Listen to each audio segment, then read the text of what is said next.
기도드리옵나이다. 아멘. 오늘 하나님께서 우리에게 주시는 말씀은 고린도전서 15장 19절에서 20절까지 말씀입니다. 고린도전서 15장 19절에서 20절까지 말씀 함께 살펴보겠습니다.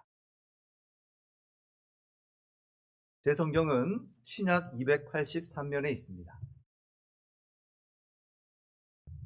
고린도전서 15장 19절과 20절 말씀 2절 우리 한 목소리로 읽겠습니다. 만일 그리스도 안에서 우리가 바라는 것이 다만 이 세상의 삶뿐이면 모든 사람 가운데 우리가 더욱 불쌍한 자이리라. 그러나 이제 그리스도께서 죽은 자 가운데서 다시 살아나사 잠자는 자들의 첫 열매가 되셨도다. 아멘. 다시 한번 부활절 성찬 예배에 나오신 여러분 주님의 이름으로 환영합니다. 우리 이 시간 우리의 사명을 고백하면서 부활되신 주님, 저희가 이 아름답고 복된 교회를 주님의 사명을 붙들고 섬기겠습니다 라는 고백으로 함께 이 시간 사명선언을 하도록 하겠습니다. 준비되셨죠? 예수의 제자 되어 생명의 열매, 풍성한 공동체, 예수의 제자 되어 생명의 열매 맺는 풍성한 공동체, 좌우에 계신 보시고 예수의 제자 되어 생명의 열매 맺는 풍성한 공동체. 아멘.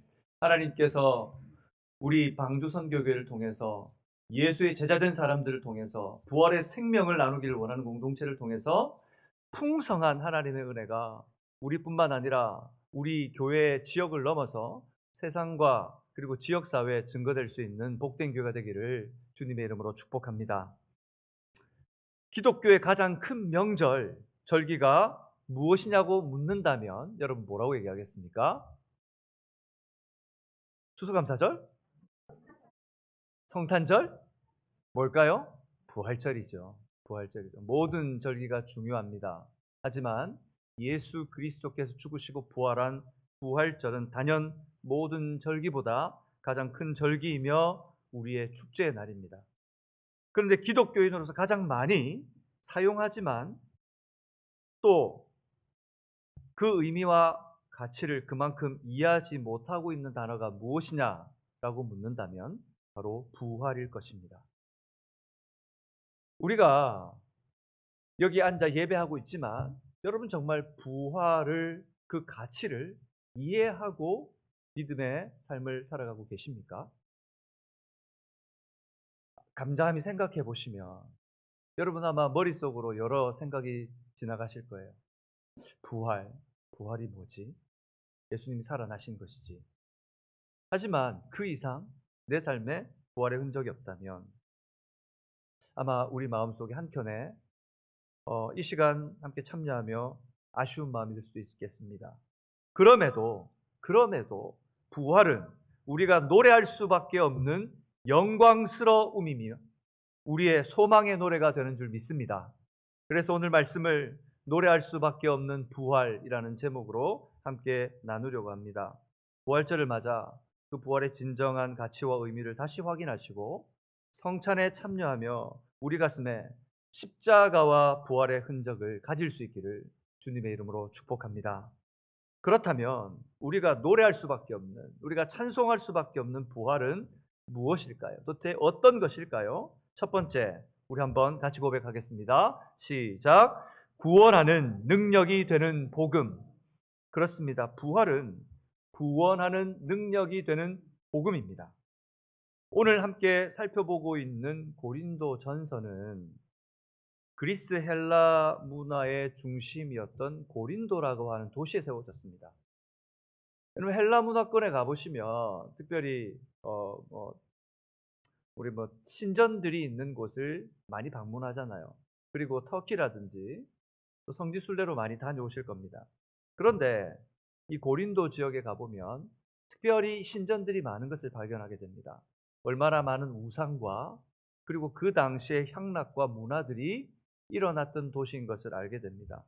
지금 우리 시대로 따져보면 라스베가스 또는 아주 그 향락의 중심에 되는 그 이상의 세속적 도시라고 말할 수 있겠죠. 오늘 그곳에 교회가 서 있습니다. 그리고 그 교회 이름을 고린도 교회라고 부릅니다.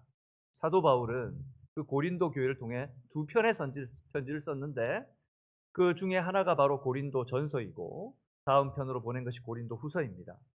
오늘 우리가 읽고 있는 고린도전서 1장에 보면 이방인들이, 그 당시에 고린도에 있는 이방인들이 이 예수의 십자가에 대해서 어떻게 생각하고 있었는지를 기록해 두고 있어요. 특별히 여러분 성경 1장 23절에 보면 그들이 뭐라고 하냐면 이방인에게는 이 십자가가 미련한 것이요 라고 기록하고 있습니다. 이방인들에게 십자가가 어떤 것이라고요? 미련한 것. 미련하다는 것은 또 다른 한국말로 번역해 본다면 어리석은 것이라고 해석할 수 있습니다.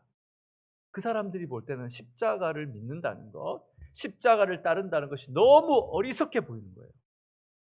자신의 목숨도 부지 못하고 십자가의 짐에 그 고통에 짓눌려서 그 고통으로 죽어버린 예수, 그 예수를 믿는다는 그 미련한 종교에 묶여 있는 그들을 보니까 이방인들이 볼 때는 너무 미련해 보이는 거예요. 그 당시 헬라가 가지고 있는 철학적 그리고 정신 세계는 육신은 영혼을 담고 있는 감옥이라고 생각했어요. 그래서 죽음은 이 육신의 감옥에서 탈출하는 것이라고 생각했단 말이에요. 그런데 그런 예수를 보면서 믿고 따른다는 것이 너무 미련해 보인 거예요. 더 초월적인, 초자연적인 이성과 초자연적인 정신을 따라야지 어떻게 그런 십자가, 그런 예수를 믿는다는 것입니다. 이해가 되지 않는다는 것이죠. 그런데 그 문화 속에 살고 있는 고린도 교회의 성도들은 그 삶에 익숙해져 갔어요. 익숙해져 갔어요. 그리고 어느샌가 젖어들어서 종교적인 삶으로 그냥 살아가고 있었습니다. 여러분 예수를 믿었을 때에 주님이 나를 찾아오셨을 때 그 십자가의 감격은 어땠습니까? 그 은혜는 어땠습니까? 여러분 어떤 헌신을 주님께 담아냈습니까? 모든 것 다 하겠다고, 주님 말씀이면 순종하겠다고 우리의 눈물만 나왔어요. 그때 콧물 범벅이 돼서 주님 앞에 회개하면서 고백하지 않으셨어요? 주님 다 드리겠다고. 그런데 지금 여러분은 어떠십니까? 여러분의 마음은 어떤 상태입니까? 오늘 우리는 성찬에 참여합니다. 기독교의 예식들이 처음에 참석할 때 얼마나 두근거렸는지요. 그런데 지금은 어떤 마음으로 참여하고 계십니까? 점점 익숙해져 가고 종교적인 삶이 되어가며 그들은 그 의미와 가치를 잃어가고 있었습니다. 그런 그들에게 바울은 그런 교회 성도들에게 이렇게 말씀합니다. 고린도전서 15장 1절과 2절 말씀입니다. 1절 말씀 제가 읽겠습니다.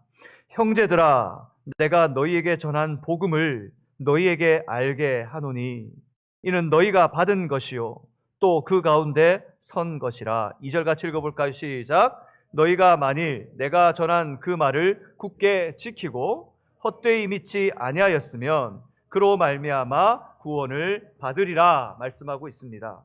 오늘 사도 바울이 고린도에 있는 그 형제들을 향해서 내가 너희에게 전한 복음, 그 복음이 지금 너희 가운데 있지 않느냐? 복음이 사라지지 않고 너희 속에 있는데 라고 말하고 있습니다. 그런데 너희가 어떻게 하고 있다고 말하고 있습니까? 헛되이 믿고 있다는 거예요.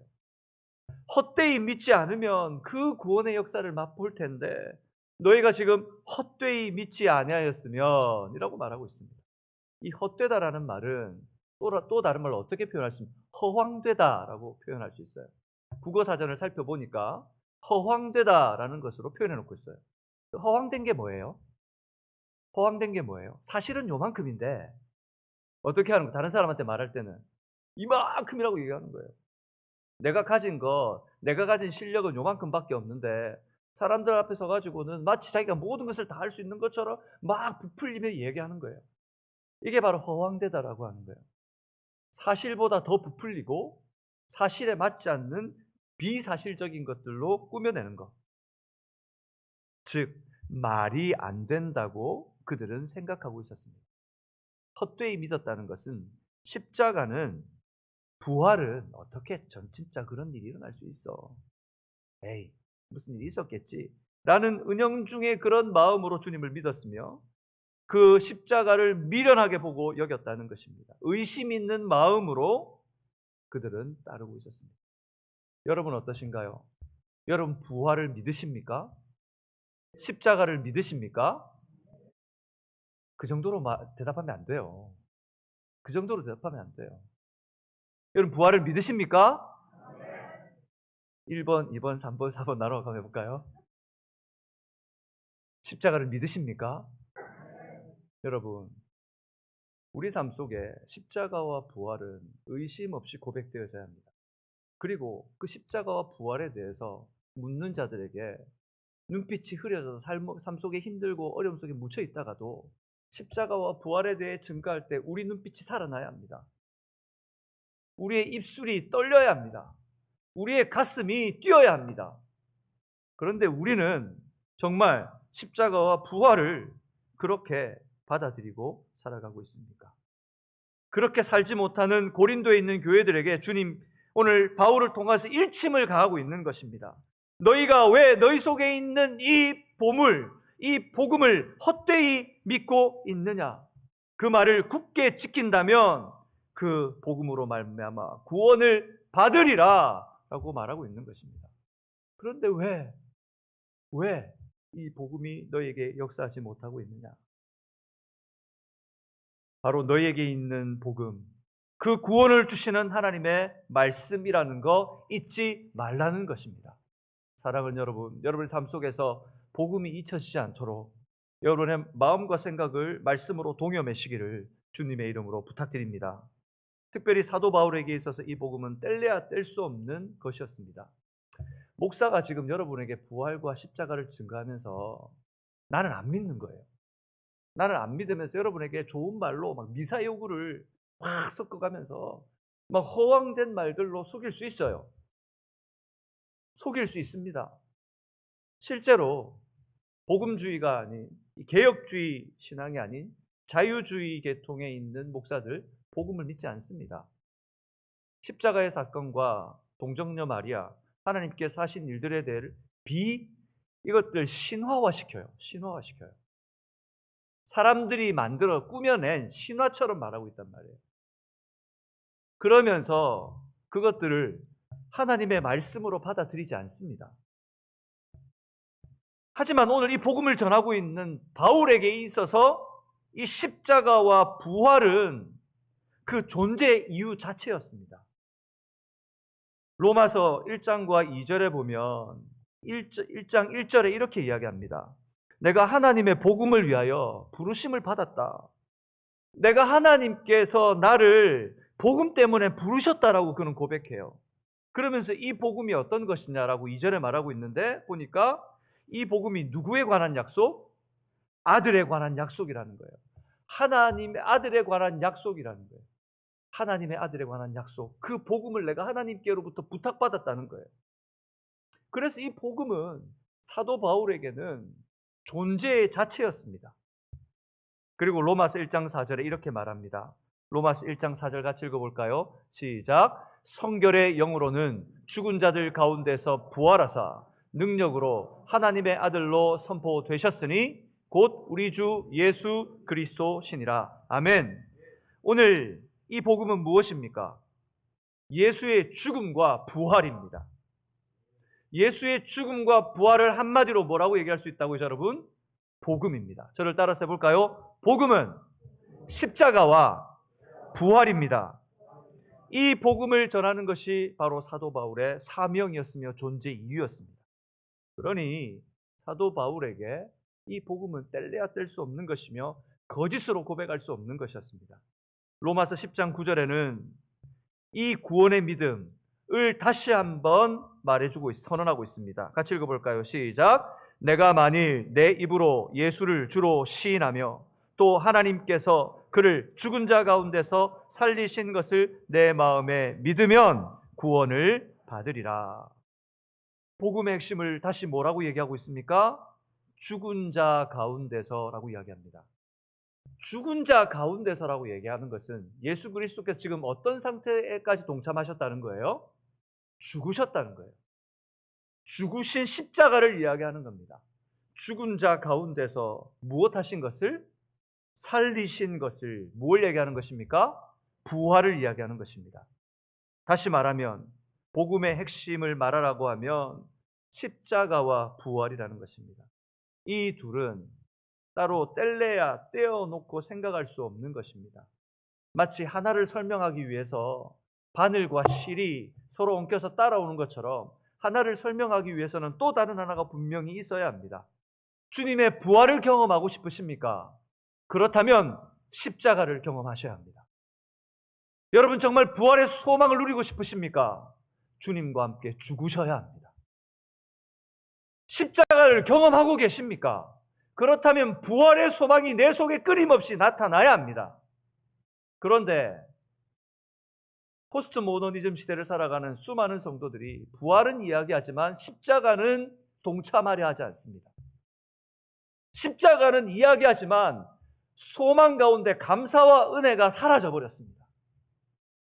여러분, 이 둘은 따로 떼어놓고 생각할 수 있는 것이 아니라 하나의 복음입니다. 여러분이 십자가와 함께 죽을 수 있기를 주님의 이름으로 축복합니다. 그리고 다시 부활을 경험하는 일을 날마다 누릴 수 있기를 주님의 이름으로 축복합니다. 이 복음 도대체 어떤 능력이 있을까요? 이 복음은 어떤 능력이 있을까요? 로마서 1장 16절에 이렇게 말씀합니다. 복음은 모든 믿는 자에게 구원을 주시는 하나님의 능력이 됨이라. 저를 따라서 해볼까요? 복음은 모든 믿는 자에게 구원을 주시는 하나님의 능력이 됨이라. 이방인들은 미련하게 보았습니다. 그런 단순한 십자가, 그런 하등한 이론을 따르는 너희들이 미련하지 않을 수 있느냐? 황당하다라고 생각했습니다. 그러나 그 황당한 사실, 그 미련한 십자가, 그것은 모든 믿는 자에게 구원을 주시는 하나님의 능력이 되는 줄 믿습니다. 우리가 부활을 노래할 수밖에 없는 이유는 바로 그것이 구원하는 능력이 되는 복음이기 때문입니다. 여러분 삶 속에 이 부활이 항상 기억되기를 주님의 이름으로 축복합니다. 두 번째, 우리가 노래할 수밖에 없는 이유는 같이 읽어볼까요? 시작. 확실한 역사적 사실의 선포이기 때문입니다. 확실한 역사적 사실의 선포입니다. 예수님의 부활은 우리가 믿고 소망하는 본질입니다. 그러기에 예수 그리스도의 부활과 십자가를 믿는 자들은 죽음을 두려워하지 않고 믿음으로 살아갑니다. 반대로 그렇다면 적들이 교회와 성도를 흔들 때에 무엇을 가장 공격하면 가장 큰 타격을 입을 수 있겠습니까? 바로 우리가 믿고 있는 실체, 이 부활을 인정하지 않고 무너뜨리는 것입니다. 그래서 이 부활에 대한 수많은 주장들이 오갔습니다. 부활을 인정하지 않고 숨기고 은폐하고 믿지 않으려고 수많은 이론들이 있었습니다. 그 중에 하나가 뭐냐면 바로 빈 무덤설입니다. 저를 따라서 볼까요? 빈 무덤. 이 로마의 관습이 뭐냐면, 로마의 관습은 죄수의 몸으로 죽은 사람은 무덤이 아닌 공동묘지에 버려두는 거예요. 우리 옛날 사극 같은 데 보면 단두대에서 처형을 당한 이 죄수들이 영문 밖으로 가가지고 무덤에 잘 묻어둡니까? 아니면 버려버립니까? 버려버리죠. 그러면 그게 무덤이 있습니까 따로? 그래서 사람들이 겹겹이 쌓여있는 게 그게 무덤이에요. 공동묘지예요. 그 당시 로마의 관습은 죄인들에게 무덤을 제공하는 게 아니고 그래 공동묘지에 버려버리는 거란 말이에요. 그런데 제자들이 시신이 있지도 않는데 무덤 속에는 텅텅 비어 있는데 그 무덤을 통해 예수님께서 부활했다고 그냥 헛소문을 퍼뜨린 것이다 라고 말하는 게 이 빈 무덤설입니다. 예수님이 무덤 속에 있었다고요? 없었다고요? 없었다고 말하는 겁니다. 그들은. 그러니까 무덤을 열고 부활할 분도 원래 애초부터 없었다는 거예요. 그러니까 부활을 인정할 수 없다는 거죠. 또 하나의 가설은 기절설입니다. 뭐라고요? 기절설. 참, 이 이론들도 참 웃기죠. 그죠? 기절설. 십자가에서 올라가서 예수님께서 완전히 죽지 않고 고통 때문에 잠시 기절하셨다가 무덤에 들어가 보니까 정신이 들었어요. 그래서 때마침이나 지진이 막 일어났는데 그때 돌문이 굴러갔습니다. 그래서 예수님께서 어떻게 하셨다고요? 나오셨다는 거예요. 여러분, 사람이 3시간 동안 십자가 위에 매어 달려 있었습니다. 얼마나 많은 피를 흘리셨을까요? 정말 기절로 가능할까요? 허황된 이론들입니다. 또 하나는 환각설, 환각설. 여러분, 우리가 정말 슬픈 사랑하는 우리 가족들이 먼저 주님께 가신 이후에 남편이나 아내 또는 자식이나 또 가족들을 보낸 이후에 슬픔에 가서 울다 보면 잠이 들 때가 있어요. 너무 지쳐서. 꿈속에도 나타나고 현실인 것처럼 나타날 때가 있어요. 그때 뭐라고 얘기합니까?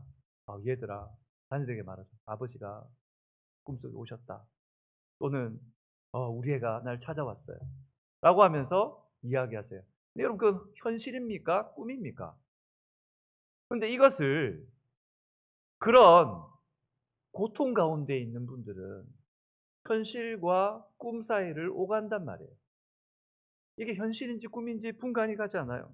근데 제자들이 예수님께서 돌아가시고 나서 너무 마음이 슬픈 나머지 애도하다 보니 헛것을 보았는데 그것을 현실로 착각하고 퍼뜨렸다는 거예요. 이게 바로 환각설입니다.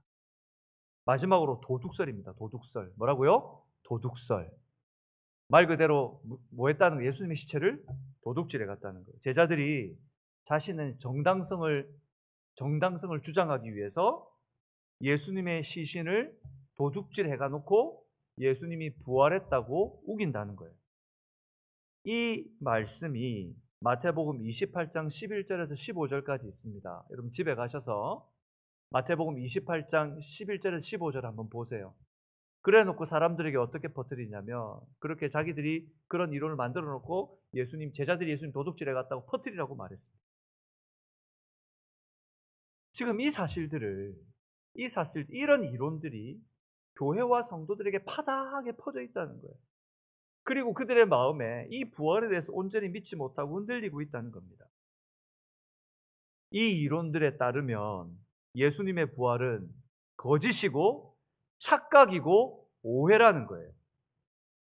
그리고 실제로 고린도의 이 논리를 따라서 의심하고 회의하는 성도들이 또 다른 성도들에게 부활을 이야기할 때 뭐라고 얘기했겠습니까? 그 부활 아직도 그렇게 생각하고 있어? 아니야, 그 부활. 아이고, 아직 뭣도 모르네. 교회생 아직 덜 했네. 여러분들에게 부활은 어떻습니까? 누군가 정말 예수의 부활을 믿는다면 우리가 이렇게 섬기면 안 돼. 예수님이 십자가를 내가 믿는다면 이렇게 주님 앞에 살아가야 되겠어. 우리가 주님 앞에 이렇게 살면 안 돼. 라고 말하면 이제는 그럴 겁니다. 적당히 하자, 적당히. 저희 어머니가 저한테 항상 했던 말입니다. 예수를 믿어도 적당히 믿어라. 미치지 마라. 미치지 말고 믿어라. 저희 어머니가 저한테 항상 욕처럼 하셨던 말이에요.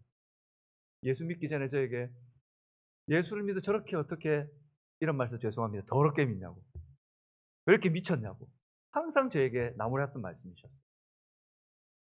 여러분, 예수에 미치지 않고서는 이 부활과 십자가가 내 속에 못 박히고 흔적으로 남는다면 우리가 정말 이 시대를 살아가며 이 시대와 편승해서 살 수 있겠습니까? 여러분들에게 이 부활의 소망이 흘러넘치기를 주님의 이름으로 축복합니다. 그리고 오늘 사도 바울은 그들에게 십자가와 부활을 변증합니다. 그 내용이 오늘 15장 14절에서 19절까지 있는데 그 14절부터 19절까지 보면 여러분 성경으로 한번 보세요. 여러분 성경을 한번 펼쳐보세요. 제가 자막을 일부러 많이 안 넣습니다. 여러분 성경 보시라고 같이. 고린도 전서 15장 보세요. 15장 14절에 보면 이렇게 얘기합니다.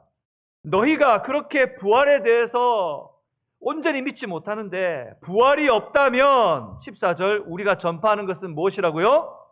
헛것이요. 14절도 부활이 없다면 너희의 믿는 것도 무엇이요? 헛것이요. 그리고 15절 이야기합니다. 부활이 없다면 우리가 하나님 앞에 어떤 사람이요? 거짓 증인이요. 15절 또 얘기합니다. 부활이 없다면 우리는 어떤 사람? 여전히 죄 가운데 있는 사람이라 라고 말하고 있습니다. 그리고 18절에 부활이 없다면 어떤 일이 일어납니까? 잠자는 자들도 망하였으리라. 부활이 없다면 우리는 아무것도 아닙니다. 잠자는 자들, 주의 복음을 전하기 위하여 팔다리가 잘려나가고 짐승에게 온몸이 뜯겨져 나가고 콜로세움 경기장에서 그 경기장을 밝히기 위해서 인간 양초가 되어 불태워졌던 믿음의 사람들, 그들의 죽음은 처참한 죽음이요 헛된 죽음이요 망하였다라고 말하고 있습니다. 사랑하는 여러분, 부활이 없다면 우리는 이런 자들입니다. 그러므로 우리 예수 그리스도의 부활이 여러분 속에 얼마나 값진 것인지 다시 한번 새겨지기를 바랍니다. 그러면서 15장 19절 사도 바울은 이렇게 이야기합니다.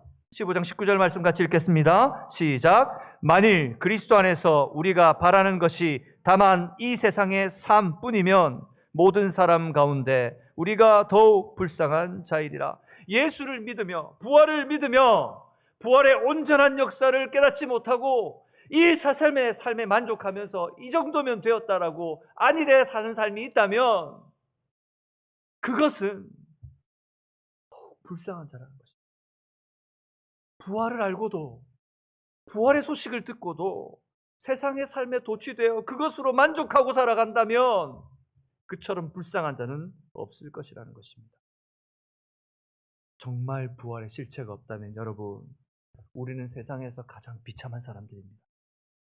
이 시간 왜 예배드리고 있습니까? 여러분 밖에 나가서 실컷 여러분 즐길 수 있는 시간 아닙니까? 부활이 없다면 우리는 소망 없는 불쌍한 존재입니다.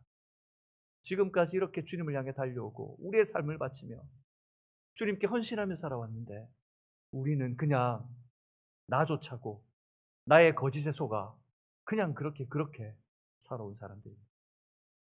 그러나 부활은 거짓이고 착각이며 오해가 아닌 확실한 역사적 사실인 것을 우리는 믿습니다. 아멘이십니까? 그렇다면 오늘 우리가 부활을 확실하다고 믿는다면 어떻게 증명하겠습니까? 믿지 않는 자들에게 어떻게 여러분 증명하시겠어요? 지금 이 당시에 교회 안으로 들어와서 하나님을 똑같이 믿는다고 하지만 유대인들은 교회에서 헛된 사실을 선포하면서 이 복음을 무너뜨리고 있었단 말이에요. 근데 그들에게도 부활이 확실하다고 증거하며 그들을 온전한 복음으로 무릎 꿇려야 하는데 어떻게 하면 그들을 반박하며 무릎 꿇릴 수 있을까요? 한 가지 방법입니다. 그것은 뭐냐면 하나님께서 허락하신 율법이 허락한 증인, 법적 증인을 들이대는 것입니다. 신명기 19장 15절에 보면 이렇게 말씀하고 있습니다. 여러분 성경을 한번 찾아볼까요? 신명기 19장 15절입니다. 신명기 19장 15절 말씀입니다. 신명기 19장 15절 말씀입니다.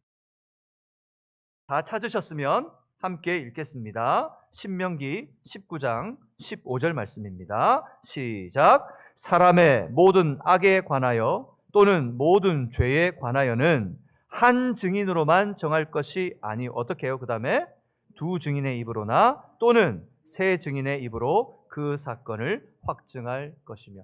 최소 몇 명이면 됩니까? 몇 명요? 최소 3명? 숫자가 잘 계산이 안 되나 봐요. 2명 또는 3명의 증인 중에 최소 몇 명? 2명이죠, 2명. 2명만 있으면 하나님께서 정하신 율법에 따라 이것이 사실로 확증할 수 있습니다. 그런데 오늘 말씀 고린도전서 15장 3절부터 8절까지 이것이 사실인 것을 증명하시는데 그 중에 5절에서 8절까지 말씀을 우리가 한번 살펴볼까요? 5절 읽겠습니다. 시작. 게바에게 보이시고 후에 12 제자에게와 몇 명에게 보이셨어요? 12명. 그리고 6절 읽어볼까요? 시작. 그 후에 500여 형제에게 일시에 보이셨나니 몇 명에게 보이셨어요? 500명. 7절 읽어볼까요? 시작.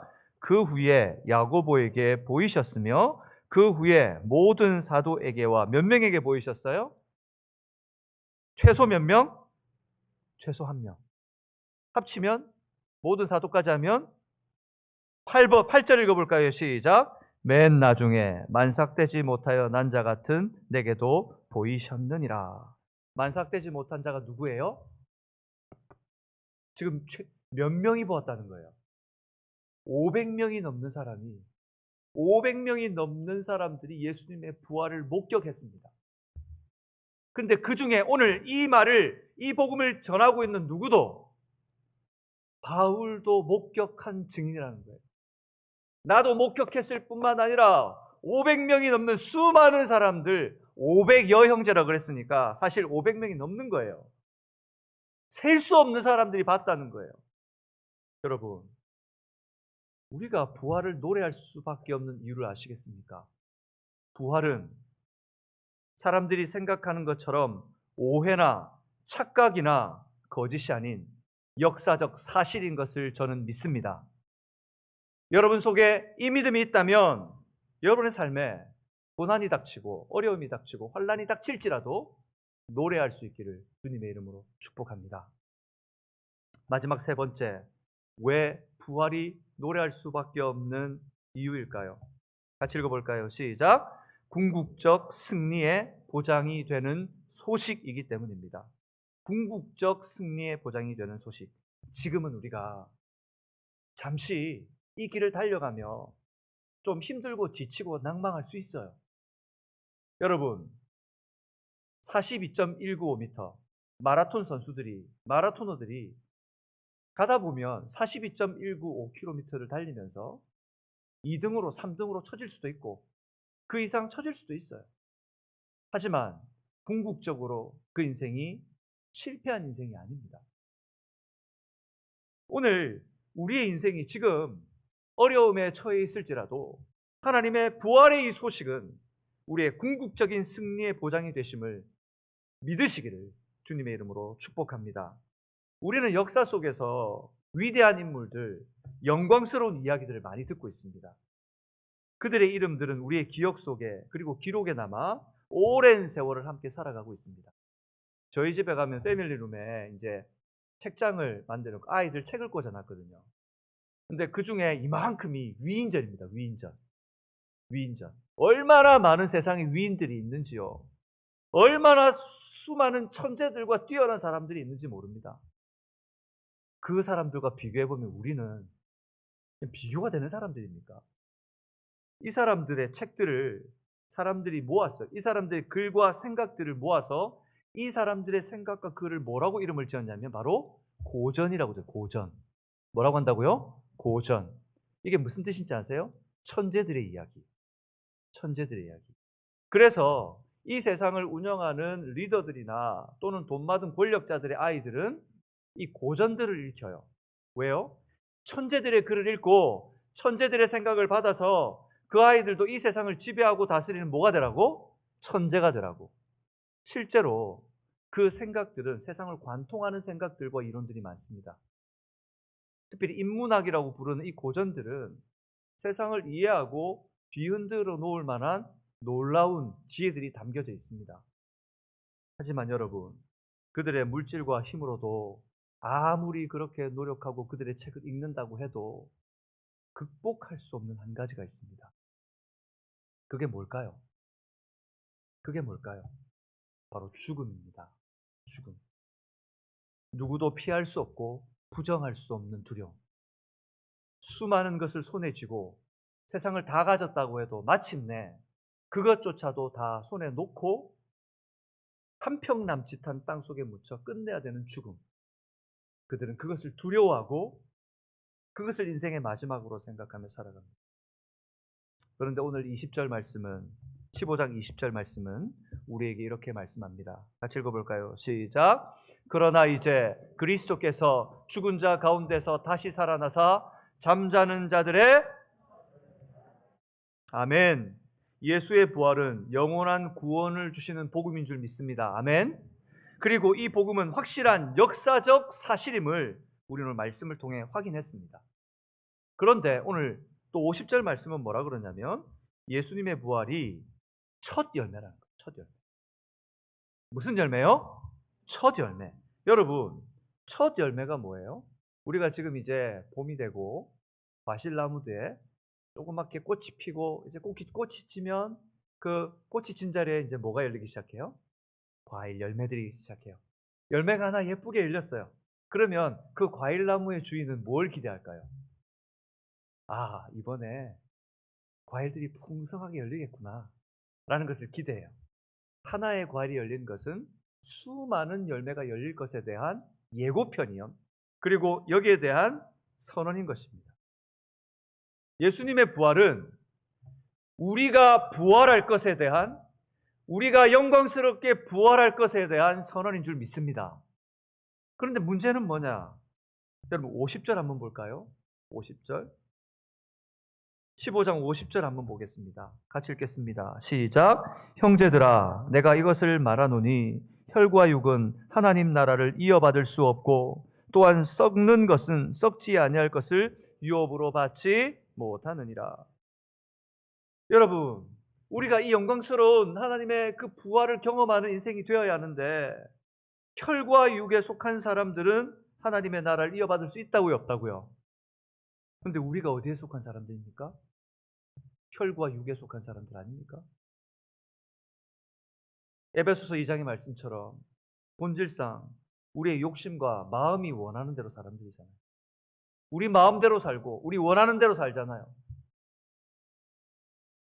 또한 썩어 없어질 존재들 아닙니까? 우리는 언젠가 썩어 없어질 육신을 가지고 있는 존재들입니다. 그러면 우리는 하나님의 나라의 유업을 얻을 수 없는 존재들 아닙니까? 그런데 51절과 52절에 보니까 이렇게 말씀해 놓고 있습니다. 51절과 52절 말씀, 51절 같이 읽겠습니다. 시작. 보라, 내가 너희에게 비밀을 말하노니 우리가 다 잠잘 것이 아니요 마지막 나팔의 순식간에 홀연히 다 변화되리니. 뭐라고 얘기하고 있습니까? 마지막 날에 나팔이 울릴 건데 어떤 나팔이 울릴지는 저는 모르겠습니다. 근데 어느 목사님이 부활절 이 설교를 하기 위해 준비하고 계시고 2층에 테라스가 있었는데 테라스에 나팔수들을 숨겨놨어요. 나팔수를 숨겨놨어요. 그리고 강단에서 설교를 하다가 이 목사님이 신호를 하면 나팔을 빰빰빰빰 하고 불라고 나팔수를 숨겨놨어요. 그리고 설교를 하다가 주님이 오십니다! 라고 했더니 어떤 일이 벌어졌냐면 나팔수들이 나서 나팔을 그 예배당 앞에 크게 울렸어요. 성도들이 어떻게 했을까요? 주님! 하고 일어났을까요? 대부분 다 의자 밑으로 도망갔답니다. 여러분, 주님의 나팔이 울릴 때 우리는 어떻게 반응할 수 있을까요? 어떻게 반응할까요? 주님의 나팔이 불리는 날, 오늘 성경을 보니 그리스도 예수 안에서 그의 죽은 자 가운데 살아남을 믿는 믿음이 있는 자들은 홀연히 변화됩니다. 홀연히가 뭐냐면 예수님이 우리를 부활시키는데 슬로우 모션으로 다리 발끝부터 머리까지 천천히, 영화에 보면 마치 뭐 굳어지는 모습이 점점 이렇게 변화돼서 머리끝까지 오는 게 막 한 1시간 정도 지속되면 변화되는 게 아니고 이 순식간에 변화되는 걸 얘기해요. 순식간에. 우리가 생각할 수 있는 찰나에 하나님께서 우리를 완전히 변화된 몸으로 바꾸어 놓으신다는 거예요. 아멘. 우리의 능력도, 우리의 예측도, 우리의 실력을 넘어서, 근데 그 모습을 42절과 44절에 보니까 이렇게 표현해 놓고 있습니다.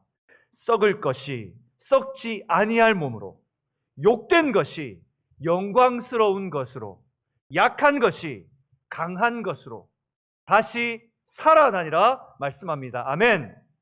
그리고 육의 몸이 신령한 몸이 될 것이라 말씀해 주고 계십니다. 여러분, 어떤 분들은 그렇게 이야기합니다. 우리의 부활이라는 것이, 우리가 죽으면 몸이 죽으니까 그렇죠. 영혼이 부활하는 거 맞잖아요. 라고 이야기합니다. 하지만 예수 그리스도께서 우리에게 허락하실 이 부활은 육신을 입은 채로 주님 앞에 영광오니 온전히 전인격적으로 새롭게 거듭난 완전한 부활을 보장하는 거예요. 주님께서 부활하신 몸으로 보여주셨잖아요. 그 십자가에 구멍난 손으로 다가오셔서 도마에게 말씀하셨잖아요.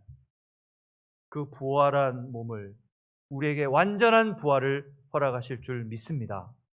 그 부활을 사도 바울은 무엇이라고 얘기하냐면 57절에 같이 읽어볼까요? 57절 말씀입니다. 시작. 우리 주 예수 그리스도로 말미암아 우리에게 승리를 주시는 하나님께 감사하노라. 이 부활은 승리입니다. 아멘. 이 부활은 승리입니다. 여러분, 어떤 슬픔, 어떤 낙담, 어떤 어려움이 있습니까? 그것이 죽음보다 강합니까? 그것이 죽음보다 두렵습니까? 그런데 우리 주님의 부활하심은 그 죽음을 이기시고 역사하신 하나님의 승리요, 예수 그리스도를 주와 그리스도로 믿는 우리에게 주시는 궁극적 승리인 줄 믿습니다. 그러므로 여러분, 마음껏 노래하십시오. 이 부활은 우리의 것입니다. 아멘. 그리고 그날 우리는 부활의 날 주님과 함께 완전한 부활의 몸으로 노래하게 될 것입니다. 여러분, 기대합시다. 예배를 드릴 때마다 그 기대의 소망으로 여기서 연습하는 거예요. 연습하는 거예요. 그래서 제가 지금 여러분에게 할렐루야 하면 아멘 하지 마시고, 할렐루야 하면 여러분 진짜 그 부활의 날 주님을 예배한다고 생각하고 한번 답해 보세요. 할렐루야. 진짜 그 정도로 대답할 거예요? 제가 1분단, 2분단, 3분단, 4분단 한번 해볼까요? 다시 한번 해봅시다. 할렐루야.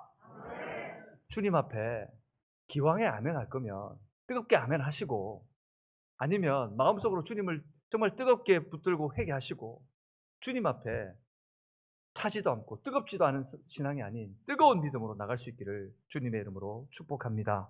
말씀을 맺겠습니다. 우리가 날마다 노래할 수밖에 없는 이 부활은 첫 번째 어떤 것입니까?